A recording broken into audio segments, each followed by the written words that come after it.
Coming up, the Brooklyn Nets kicked off trade season with a bang. I'll recap the move, what was involved, and what it can mean moving forward after the theme music.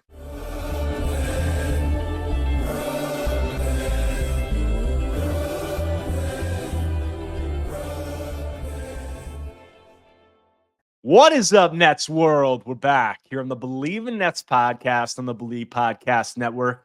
I'm your host, Erik Slater, Brooklyn Nets beat reporter for ClutchPoints.com. And before we get into anything, if you do not already, go subscribe to Believe in Nets wherever you get your podcasts. Most importantly, go to my YouTube channel at Erik Slater NBA. Subscribe. If you enjoy this video, you enjoy my content, like it, leave a comment. Anything you can do to engage is much appreciated. But we are here because NBA trade season is underway, and the Brooklyn Nets made a move, really the first significant move of this transaction cycle. They traded Dennis Schroder to the Golden State Warriors. So I'm going to break down this trade, what went into it, the details, and what it could mean moving forward. So first, just to get the details out of the way, the Nets send Schroeder and the Miami Heat's 2025 second-round pick to Golden State for DeAnthony Melton, Reese Beekman, Atlanta's second-round picks in 2026 and 2028, and Golden State's second-round pick in 2029. And this trade is less about the details and more about sending a signal to Nets fans and to the rest of the NBA that the tank is on. That was the main goal and the main theme surrounding this trade. We've been on this podcast. I've talked incessantly about the Nets' surprise start. They are 10-15 this year. They're already over halfway to their win projection. They were creating a lot of separation between them and the, basement dwelling teams who are at the front of the race for Cooper Flag and the top pick in this year's draft lottery.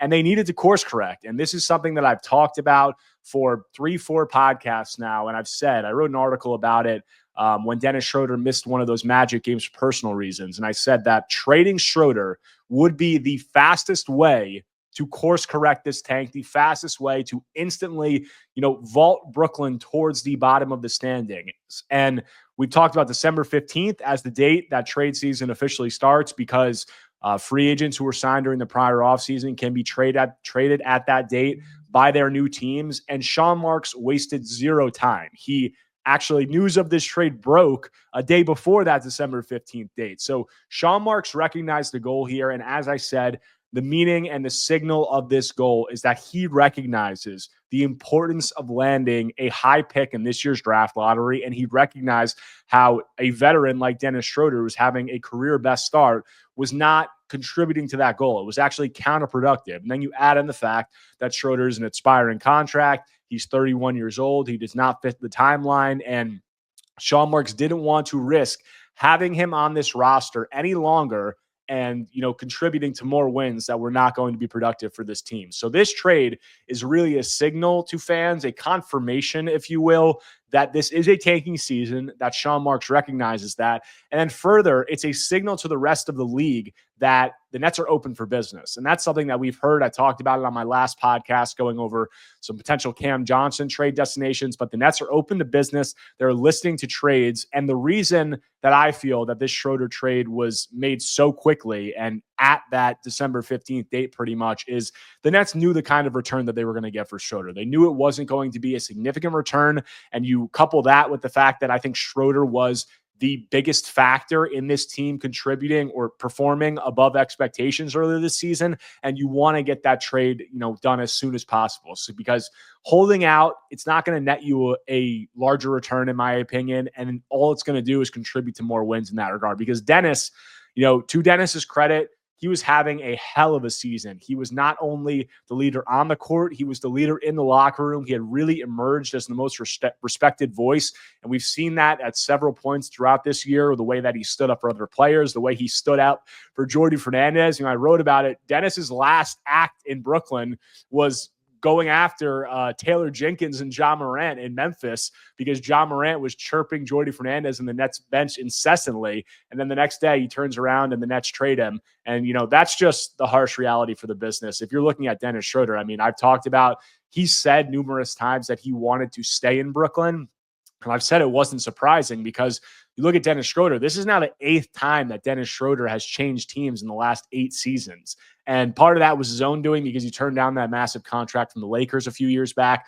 But it's a harsh reality of the business. But Dennis played himself to a point where he really played himself off the roster because you look at his numbers this year, he's averaging a career high 18.4 points per game, 6.6 assists per game, 45, 39, 89 shooting splits. Dennis is one of 5 players in the league this year, averaging 18 plus points and 6 plus assists on over 45% from the field and 38% from three. The only other guys to do that, Steph Curry, Nikola Jokic, Cade Cunningham, Domantas Sabonis. So he's in elite company there. And then you look at those numbers and those stats translating to wins and impact for the Nets. Brooklyn is 14 points better per 100 possessions with Dennis on the floor this season. That was the 4th highest mark among all NBA point guards. So that just, underscores what I was talking about with his impact, the importance of getting him off this roster, and Sean Marks recognizing that this is a tanking season and displaying a sense of urgency to course correct and set the Nets back in that tanking direction. So moving off Schroeder was the quickest way to get that done, and it really was a move that signals, as I said, to the rest of the league that the Nets are open for business. Now, before I get into what could potentially be coming next, I just want to talk about the return quickly. The Nets get DeAnthony Melton, and he is obviously an expiring contract who's out for the season with a torn ACL. So a guy who most likely will never play for the Nets because I don't think that he'd want to come back to a tanking situation like this. He's going to rehab. We'll see how they handle it in the meantime.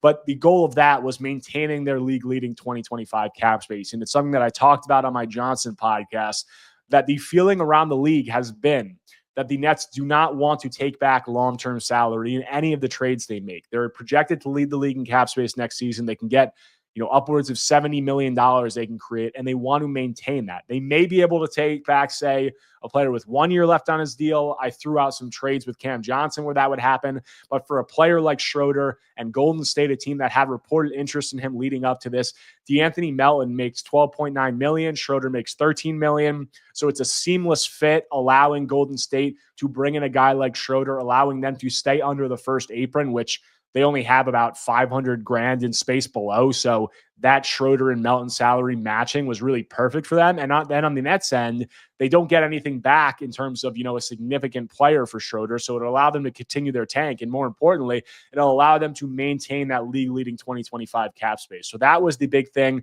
They get 2 second-round picks for Dennis, which, at the rate that Dennis was playing, I understand some fans maybe be being disappointed with that return because you look at him and you say, this guy's playing like one of the best point guards in the NBA. We're not only getting second-round picks for him. I understand that. But when you look at the way that the NBA values these kinds of guys, Dennis has been a guy who's moved around a lot. He's having a career best year, but there's a larger sample size that says he's not this level of player. He's a good and productive player, but he's playing like one of the better point guards in the league this season. There's a large sample size of statistics that tell you that he's maybe going to regress a little bit after this point.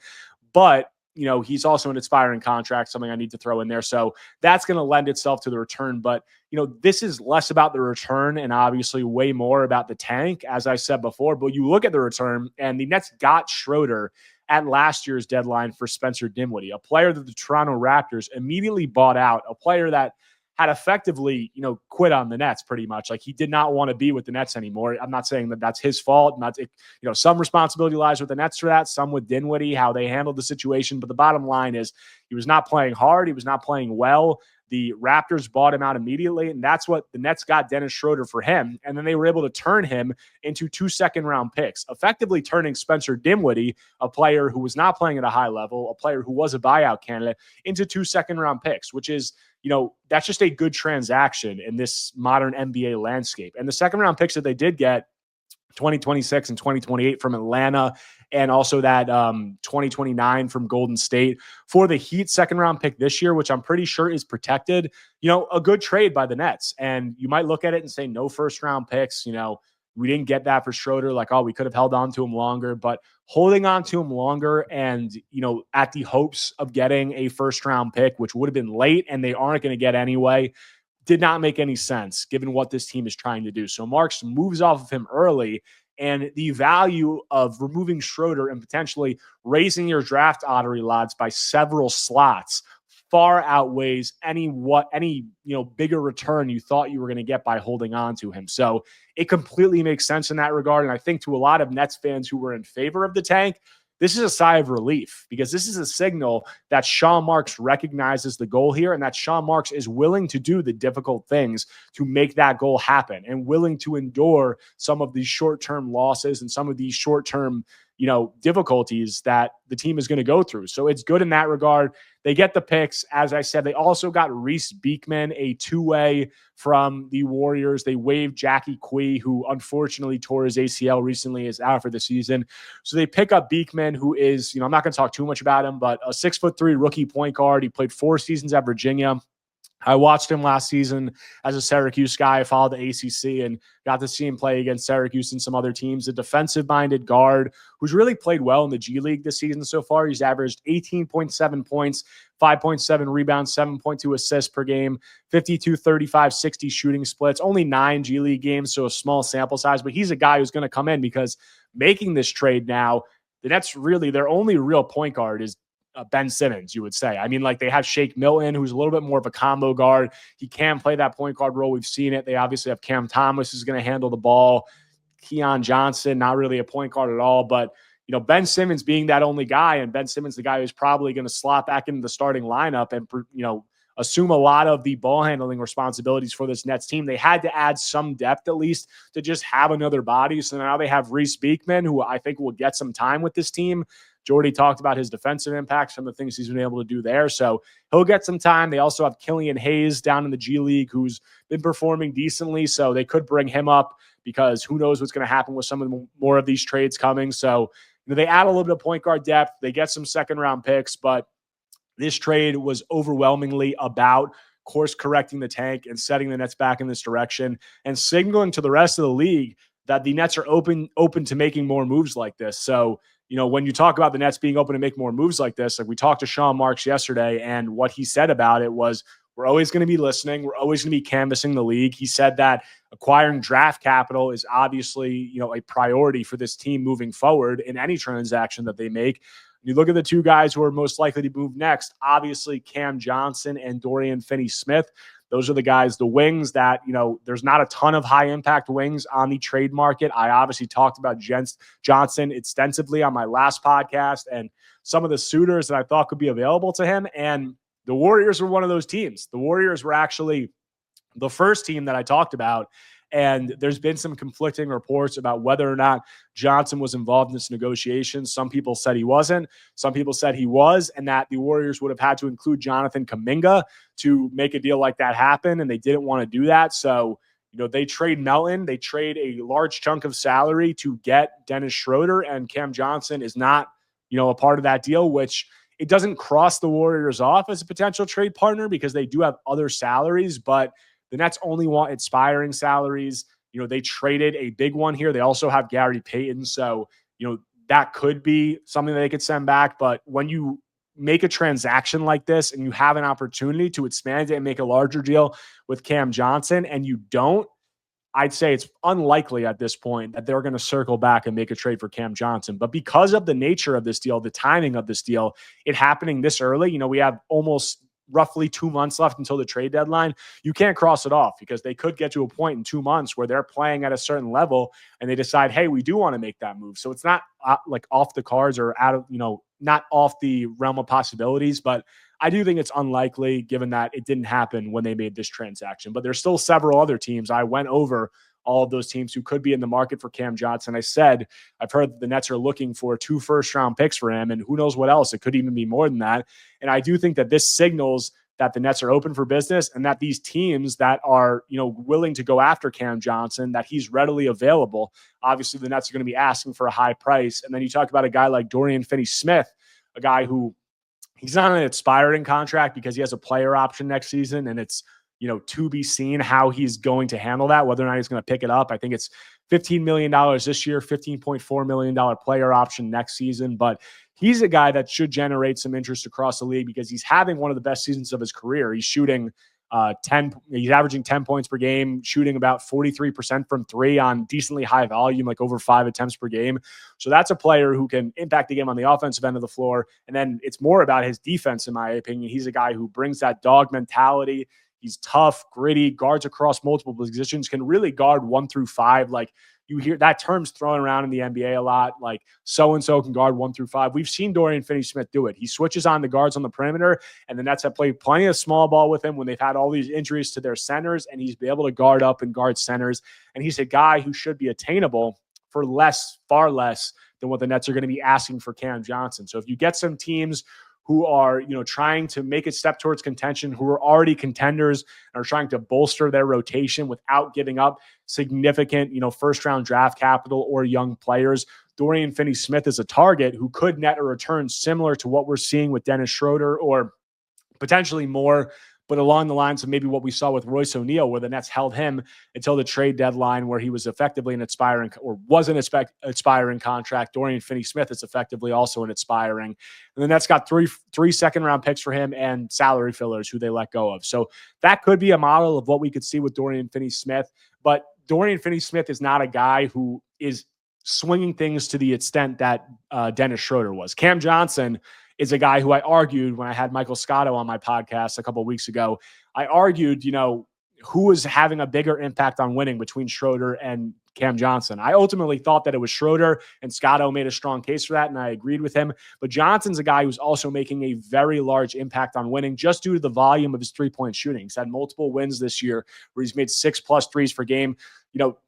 Finney-Smith is a very good player, but he's not having that level of impact. So why that's important is it's not hurting you necessarily to hold on to him until the trade deadline. So Dorian's a guy, honestly, Dorian and Cam, because I think that the Nets are going to hold out for the best possible return that they can get for Cam, which I think makes sense because it's going to be a significant return. Like, we're not talking about, worthless things, or, not worthless. We're not talking about second round picks and things along those lines. We're talking about first round draft capital. We're talking about young players. So holding him, even if it will result in a couple more wins, you could make an argument that it makes sense based on, the magnitude of the deal and the return that you're going to get. But a guy like Finney-Smith, holding him, you're not really worried about it because he's not a high volume on ball guy like that. He's a guy that needs other guys to create stuff for him. So holding on to him until the trade deadline is not necessarily going to hurt you as much. Does it mean the Nets are going to do that? No, it doesn't mean a team can come along the lines and, bid for him the way that they did for Dennis Schroder. I could definitely see that. And I could definitely see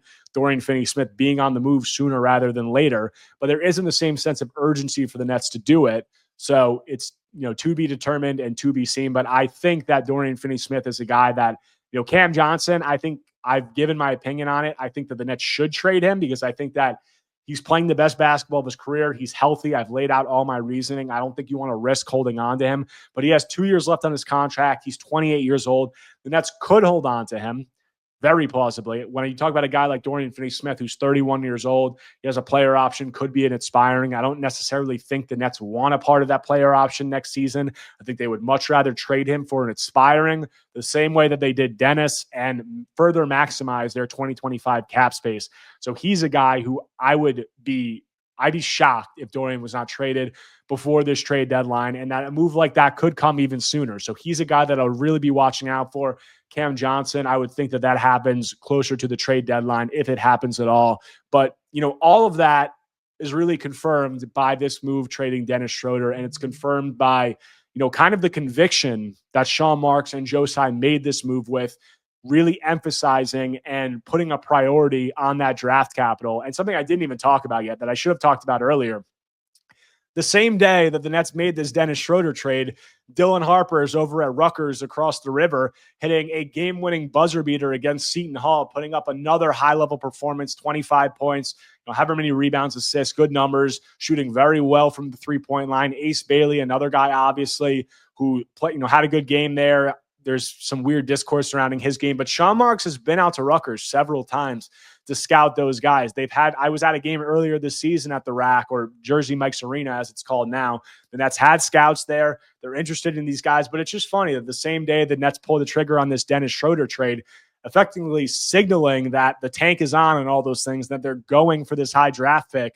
Dylan Harper, a New Jersey native, a guy playing very close, right in the Nets' backyard, hits a buzzer beater shot, just continuing an outstanding freshman campaign that he's been putting together thus far. So you could argue a little bit of fate involved in that, a little bit of irony involved in that, however you want to view it. But that's what the Nets is going to be doing. That's what the rest of this season is going to be focusing on, is liquidating these remaining assets, developing the young guys who are on this team, but most importantly, going for a top pick, turning the eye towards a lot of those prospects at the top of this draft, which is very highly regarded by all accounts. So it's a little bit of what we talked about entering the season.